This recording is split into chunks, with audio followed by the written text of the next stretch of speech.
জন্য কোনো ভয় নাই, কোনো চিন্তা নাই, দুইটা শব্দ ব্যবহার করলেন। এই মানুষগুলোর পরিচয় কি? তাদেরকে কোথায় পাবো আমরা? আল্লাহ তাআলা ডাক দিয়ে বলেন 63 নম্বর আয়াতে আল্লাহ বলেন আল্লাযীনা আমানু ওয়া কানু ইয়াত্তাকুন।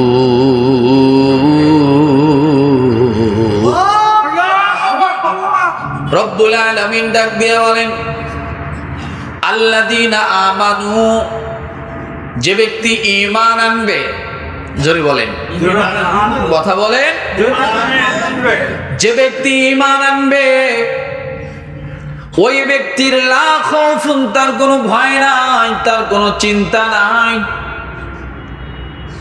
ঈমান যে ব্যক্তি আনবে, এবার প্রশ্ন হলো হুজুর ঈমান কিভাবে আনে? লা ইলাহা ইল্লাল্লাহ, এটা আপনিও পারেন, একজন হিন্দুও পারে, আপনিও পারেন, একজন খ্রিস্টানও পারে। পারে কি পারে? অন্তর দিয়ে যদি কেউ বলে লা ইলাহা ইল্লাল্লাহ, ওই ব্যক্তি হবে ঈমানদার। ওই ব্যক্তি কি? ওই ব্যক্তি হবে ঈমানদার। লা ইলাহা ইল্লাল্লাহ, ওই ব্যক্তি হবে ঈমানদার। আর এই লা ইলাহা ইল্লাল্লাহ অন্তর দিয়া পড়নেওয়ালা ব্যক্তি যখন একবার জবান থেকে লা ইলাহা ইল্লাল্লাহ পড়বে, আমার নবী বলেন সঙ্গে সঙ্গে ওই ব্যক্তি, সে যদি নামাজ তার না থাকে, ওই ব্যক্তির যদি হজ না থাকে, ওই ব্যক্তির যদি যাকাত না থাকে, শুধু পড়েছে লা ইলাহা ইল্লাল্লাহ, আর সময় পায় নাই, মৃত্যুবরণ করেছে। আল্লাহ বলেন একবার যদি কোনো মানুষ লা ইলাহা ইল্লাল্লাহ পড়ে, নবী বলেন এই রকম 10টা দুনিয়ার সমান একটা জান্নাত আল্লাহ তার আমলনামায় দিয়ে দেন। বলেন তো লা ইলাহা ইল্লাল্লাহ, লা ইলাহা ইল্লাল্লাহ, লা ইলাহা ইল্লাল্লাহ মুহাম্মাদুর রাসূলুল্লাহ। একবার পড়লে 10টা দুনিয়ার সমান জান্নাত। এই বাক্যটা কত দামি! এই বাক্য আল্লাহ প্রচার করার জন্য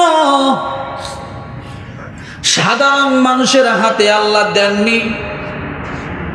প্রথমে যখন এই বাক্য আসলো, আল্লাহ তাআলা এই বাক্য যিনি প্রচার করবেন, আল্লাহ তাকে বিশেষ মানুষ বানালেন। কি মানুষ? বিশেষ মানুষ বানাইলেন।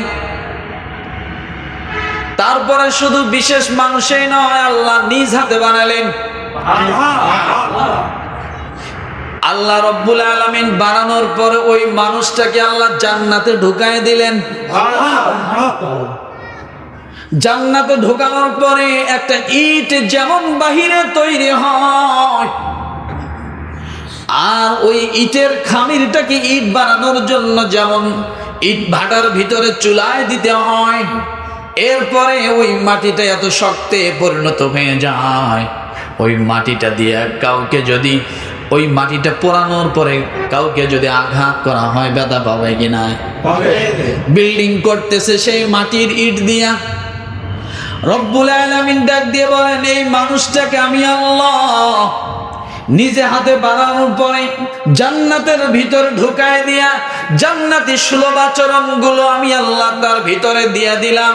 দেওয়ার পরে আমি আল্লাহ তাআলা দুনিয়াতে পাঠালাম, নবী করে পাঠালাম, কিন্তু তার একটা মিশন, একটা কাজ আমি দিলাম, ছোট্ট একটা বাক্য শিক্ষা দিলাম। আপনি এখন থেকে নবী। কখন থেকে নবী? যখন থেকে আপনি পড়বেন লা ইলাহা ইল্লাল্লাহ, আপনি এটা পড়বেন আর প্রচার করবেন, মানুষের কাছে বলবেন এই কাজের জন্য আমি আল্লাহ তাআলা আপনাকে সৃষ্টি করে দিলাম।